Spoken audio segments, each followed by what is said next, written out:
Para hablar de la tragedia migrante en Ciudad Juárez, Chihuahua, está con nosotros en DPC esta mañana Eunice Rendón, experta en seguridad, prevención y migración.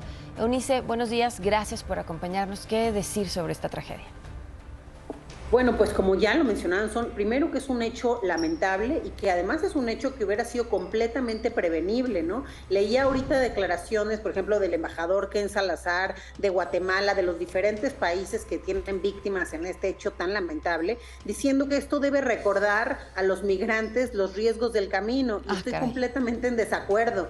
Un riesgo del camino es a lo mejor un ahogamiento en el río por pasar por un lugar peligroso, alguna eventualidad en la selva, etcétera. Pero un riesgo del camino definitivamente no es morir quemado en una estación migratoria, ¿no? Entonces creo que sí es muy importante darle la dimensión real a este hecho, no revictimizar tampoco a las personas en movilidad y en migración, como se ha hecho por algunos políticos, y sobre todo creo que nos debe dejar ver la película más amplia, es decir, hoy tenemos una frontera norte con una gran concentración de migrantes. Juárez ha sido un punto de retorno de migrantes por título 42, esta política de salud pública que se utiliza abusivamente para un control migratorio. Hoy hay 8 países. Más bien, hay personas de 8 países que pueden ser deportadas a México y muchas de ellas las deportan allá a Ciudad Juárez. Hay que recordar que de diciembre a la fecha diversos contingentes han ido llegando emigrantes a este punto fronterizo, creyendo primero que iba a terminar el título 42, iban a pasar. Después, con los anuncios de Biden también de visas humanitarias, han estado ahí varados esperando a ver si cumplen con los requisitos, no han cumplido.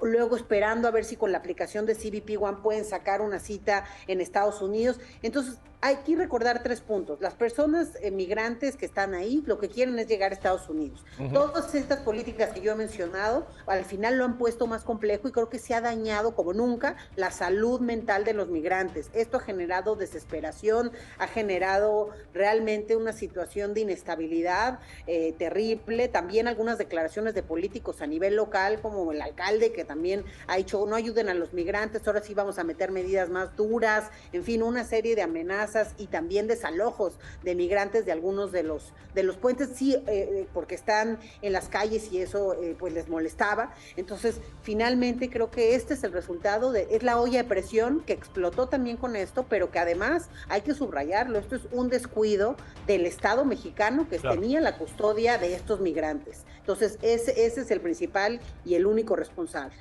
Eunice, buenos días, tú que le das mucho seguimiento a todo este asunto de los migrantes.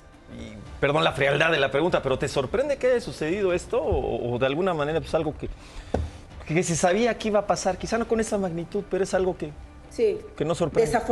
Desafortunadamente, como bien lo hiciste, si ustedes hacen una búsqueda, yo lo hice ayer, ¿no?, de migrantes que hayan muerto en los últimos años, y hay un montón de notas diariamente, 5, 3 migrantes, 2 hacinados, quemados, asfixiados. Entonces, al final del día, creo que sí es desafortunadamente parte de una realidad muy triste que viven las personas en movilidad, que además hay que recordar, no salen por gusto muchos de ellos, se ven obligados a salir por la situación. Hoy hay un estudio que salió hace una semana en el plan internacional que marca cómo la inseguridad hoy es el principal motivo de empuje de la migración. Entonces no veo que haya un viaje más esencial que el que se haga para salvar la vida. Entonces al final la gente se ve obligada y creo que sí, desafortunadamente no sorprende que lo que sí sorprende mucho, creo yo, pues es que estaban bajo custodia del Estado mexicano, ser una cuestión prevenible y en todo caso atendible, pues, es decir, al final del día creo que se debió atender la emergencia. Si alguien quemó los colchones, etcétera,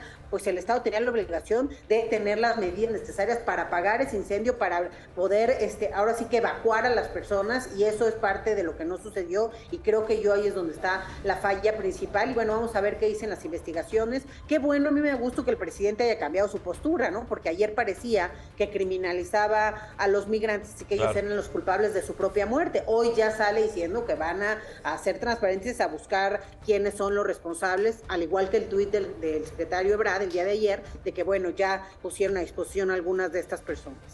Muchísimas gracias, Eunice, te mandamos un fuerte abrazo. Buen día. No, muchas gracias a ustedes, que les vaya bien.